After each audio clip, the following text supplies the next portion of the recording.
Class 6 mathematics chapter 11। Chapter का नाम है अलजेब्रा। इस वीडियो में हम एक्सरसाइज 11.4 का क्वेश्चन नंबर 2 और क्वेश्चन नंबर 3 सॉल्व करेंगे। दोनों ही क्वेश्चन में कई पार्ट्स हैं, सारे ही पार्ट सॉल्व करेंगे। शुरू करते हैं क्वेश्चंस। क्वेश्चन नंबर 2 है, change the following statements using expressions into statements in ordinary language. एक क्वेश्चन कह रहा है कि नीचे कुछ स्टेटमेंट्स दिया है, उसमें एक्सप्रेशन यूज किया है, आप उसको बदल के ऐसे लैंग्वेज में लिखो कि सभी को ये बात समझ में आ जाए। पहले एक एग्जाम्पल से समझाया इस बात को। एग्जाम्पल में है given Salim scores R runs in A cricket match, Nalin scores R+15 runs. तो इसको क्या समझे हम, ये तो एक्सप्रेशन यूज कर किया हुआ है, तो आपको ऑर्डिनरी लैंग्वेज में ऐसा लिखना है कि Nalin scores 15 runs more than Salim, कि सलीम ने जितना रन बनाया। अब सलीम ने कितना रन बनाया वो नहीं लिखा है, लेकिन जितना भी रन बनाया, मान लो कि सलीम ने 50 रन बनाए, तो नलीन ने कितना बनाया, 50 + 15 मतलब 65। तो इसका शॉर्ट में ये बात समझने को आया कि नलीन ने 15 रन ज़्यादा बनाए हैं सलीम ने जितने रन बनाए थे उससे। तो ये हो गया ऑर्डिनरी लैंग्वेज में एक्सप्रेशन लिखना। ऐसे ही करके हमारे पहला क्वेश्चन आ गया, a notebook cost ₹P, a book cost ₹3P। कह रहे कि एक नोटबुक का प्राइस दाम P है। अब P का मतलब वो 5 है कि 10 है कि 20 है वो नहीं लिखा है, लेकिन जो भी है तो नोटबुक का प्राइस यदि P है तो बुक का प्राइस 3P है। मान लो एक एग्जांपल लेते हैं कि नोटबुक 20 रुपये का देता है, तो बुक कितने का देगा, 3 × 20 मतलब 60 रुपये का। तो इसको ऑर्डिनरी लैंग्वेज में क्या लिखें हम, इसको ऐसे लिख सकते हैं कि ये book cost 3 times the cost of A notebook, कि नोटबुक का जितना प्राइस है, जितना दाम है, बुक का उससे 3 गुना ज़्यादा है। ठीक है, यहाँ पे जो एक्सप्रेशन है वो लेटर्स यूज करना है, नंबर्स यूज नहीं करने हैं। बी क्वेश्चन में है, Tony put Q marbles on the table, he has 8 Q marbles in his box. जैसे टोनी के पास एक डब्बा है, उसमें कुछ मार्बल्स रखे हैं और वो मार्बल्स कितने हैं, 8 Q लिखा है, और उसने टेबल पे कितना रखा, तो Q। अब 8 Q का मतलब जैसे कि 80 मार्बल उसके डब्बे में हैं, तो उसने 10 टेबल पे रखा होगा। और यदि 8 ही मार्बल है तो उसने 1 रखा होगा। तो इसलिए नंबर यहाँ पे हम नहीं बोलेंगे कि कितना है, इसको जनरल लैंग्वेज में ऐसे लिख देंगे कि Tony's box contains 8 times the number of marbles on the table, कि टेबल पर जितना है टोनी के डब्बे में उससे 8 गुना ज़्यादा मार्बल्स है। क्वेश्चन नंबर सी में है, our class has n students, the school has 20 n students, कि मेरे क्लास में n बच्चे हैं। अब n बच्चे के मतलब कितने हैं, जितना भी हो, 20 रहे, चाहे 30 रहे, चाहे 10 रहे। तो स्कूल हैज़ 20 n स्टूडेंट्स, मेरे क्लास में 20 बच्चे हैं, तो स्कूल में कितने हैं, 20 टाइम्स मतलब 20 × 20 मतलब 400। तो इसको ऐसे लिखे ऑर्डिनरी लैंग्वेज में कि total number of students in the school is 20 times that of our class. तो इसको ऐसे समझे कि हमारे क्लास में जितना बच्चा है पूरे स्कूल में उससे 20 गुना ज़्यादा बच्चा है। क्वेश्चन नंबर डी देखते हैं, Jaggu is Z years old, his uncle is 4Z years old and his aunt is 4Z-3 years old। अब यहाँ पे 3 जने हैं, एक तो जग्गू है, एक उसका अंकल है और एक उसका आंटी है। तो इसको कैसे लिखेंगे हम कि Jaggu's uncle is 4 times older than Jaggu, कि जग्गू जितने साल का है उसके अंकल उससे 4 गुना ज़्यादा साल का है। मान लो कि जग्गू 10 साल का है तो उसके अंकल है 40 साल का। अब जग्गू 5 साल का भी हो सकता है, जग्गू 20 साल का भी हो सकता है। तो इसलिए अलजेब्रा में ऐसे लेटर्स यूज करके इन बातों को लिखा जाता है।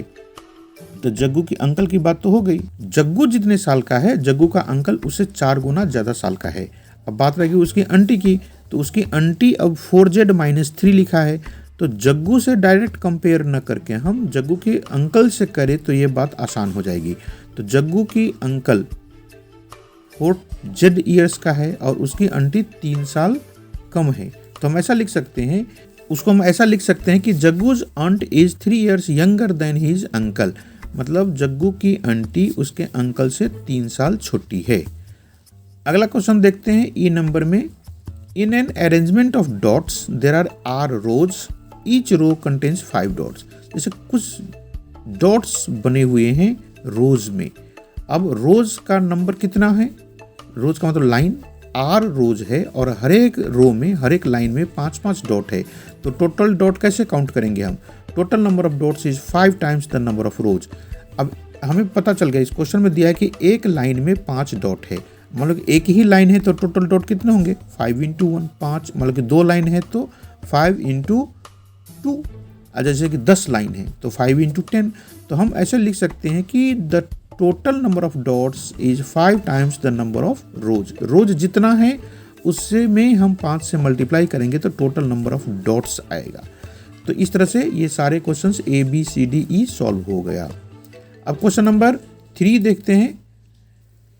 क्वेश्चन नंबर 3 का पहला पार्ट है, given Munnu's age to be x years, can you guess what x - 2 may show. इसके साथ एक और भी क्वेश्चन है, can you guess what x + 4 may show.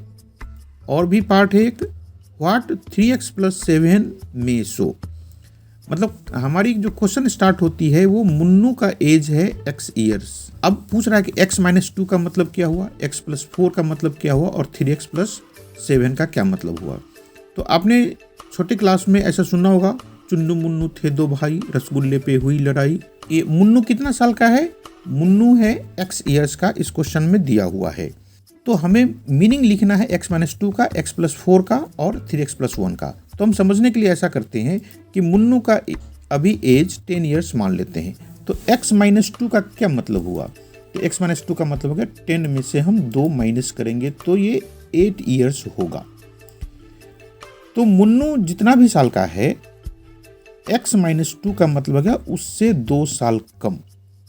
तो अब हम एक ऐसे पर्सन को चूज करें, ऐसे कोई बच्चा है जो कि 8 साल का है। तो इसको हम ऐसे लिखेंगे आंसर में कि x - 2 shows someone who is 2 years younger than Munnu. कि x - 2 का मतलब हुआ कि ऐसा कोई बच्चा जो कि मुन्नू से 2 साल छोटा हो। ये x - 2 का यही मतलब है कि मुन्नू जितना साल का है उससे 2 साल कम।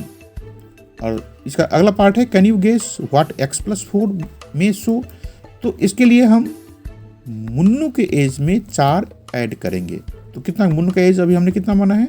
10 और उसमें 4 जोड़ दिए तो ये जगह 14 ईयर्स। आप ऐसे कोई बच्चा सोचो जो कि मुन्नू से 4 साल बड़ा हो, उसके भाई या बहन कोई हो सकता है। तो हमने ऐसा एक बच्चे का फोटो दिखाया जो कि मुन्नू से 4 साल बड़ा है। तो अब हमें स्टेटमेंट लिखना है।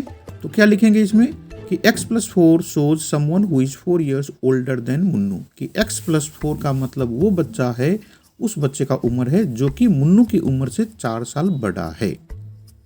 आपको ये जो पार्ट है फिगर वाला वो मैं आपको समझाने के लिए बता रहा हूँ। आप नोटबुक में यही लिखना है, ये सेंटेंसेस। अब है what 3x + 7 may show.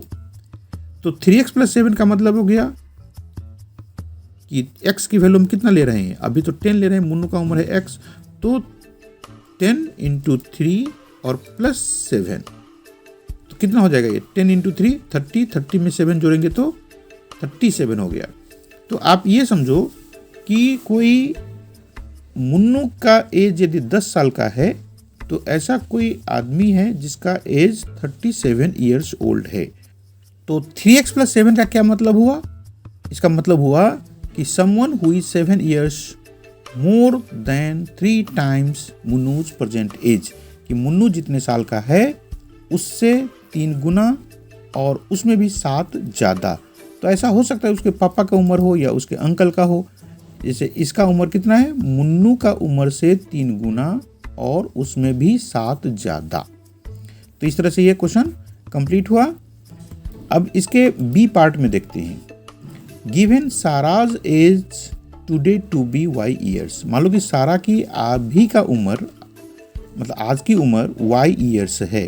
Think of her age in the future और इन द पास्ट।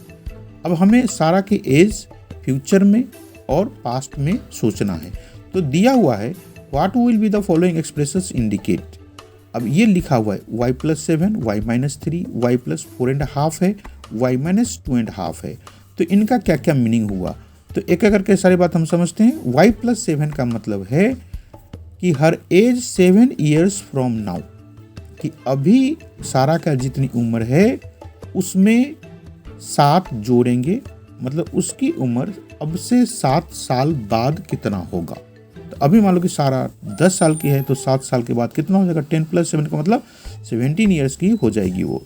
अगला है y-3, तो y-3 shows her as 3 years ago, कि 3 साल पहले सारा की उम्र कितनी थी। ये सारा इस क्वेश्चन का बच्चा का नाम है। तो अभी मान लो कि सारा का उम्र 10 ईयर्स है, तो 3 साल पहले कितना रहा होगा, तो 10-3 का मतलब 7 ईयर्स। अब अगला लाइन है y+4.5, तो y+4.5 shows her age 4.5 years from now, कि अभी जितनी उम्र है 4.5 साल के बाद जितना होगा वो उम्र है y+4.5। हमारा जनरल सारे एग्जाम्पल्स में अभी का एज हम 10 ही लेते हैं, तो 4.5 कितना हो जाएगा, 10 + 4.5 का मतलब 14.5, 14.5 साल की वो हो जाएगी। और लास्ट में रह गया y-2.5, तो y-2.5 shows her as 2.5 years ago, अभी जितनी साल की है 2.5 साल पहले, मतलब 2.5 का मतलब हो गया 2 और 1 आधा, तो 2.5 ईयर्स पहले उसकी उम्र बता रहा है ये एक्सप्रेशन y-2.5। ये क्वेश्चन कंप्लीट हो गया। अब सी पार्ट में देखते हैं, given n students in the class like football, जैसे किसी क्लास में n बच्चा है वो फुटबॉल लाइक करता है, व्हाट मे 2n शो, तो 2n क्या बता रहा है वो बताना है, और व्हाट मे n/2 शो। एक हिंट दिया हुआ है, इसमें हिंट है कि think of games other than football, मतलब फुटबॉल के अलावा भी कुछ गेम्स सोचो। तो हमने एक एग्जाम्पल लिया कि 2n shows the number of students who like cricket, आजकल के बच्चे ज़्यादा क्रिकेट खेलते हैं, तो n बच्चे फुटबॉल लाइक किया है, उसे 2 गुना ज़्यादा क्रिकेट लाइक किया है। तो हम ये मानते हैं कि ज़्यादा बच्चे क्रिकेट खेल रहा है, तो इसको ऐसा लिखिए कि 2n shows number of students who like cricket is twice the number of students who like football, मतलब फुटबॉल जितने बच्चे खेल रहा है, जितने बच्चे को पसंद है, उससे 2 गुना ज़्यादा बच्चों को क्रिकेट पसंद है। और एक जो है व्हाट मे n/2 शो, तो उसका मतलब है कि फुटबॉल जितने बच्चे को पसंद है उससे आधा बच्चे को दूसरा कोई पसंद है, तो उसको हम कबड्डी मान लेते हैं। तो n/2 shows the number of students who like kabaddi is half the number of students who like football. तो हमने ये क्रिकेट और फुटबॉल अपनी तरफ से एग्जाम्पल्स दे दिया, उसने हिंट भी दिए रखा था कि कुछ ऐसे गेम सोचो जो कि फुटबॉल से अलग हो, तो हमने क्रिकेट और कबड्डी मान लिया। तो इस तरह से ये क्वेश्चन कंप्लीट हो गया।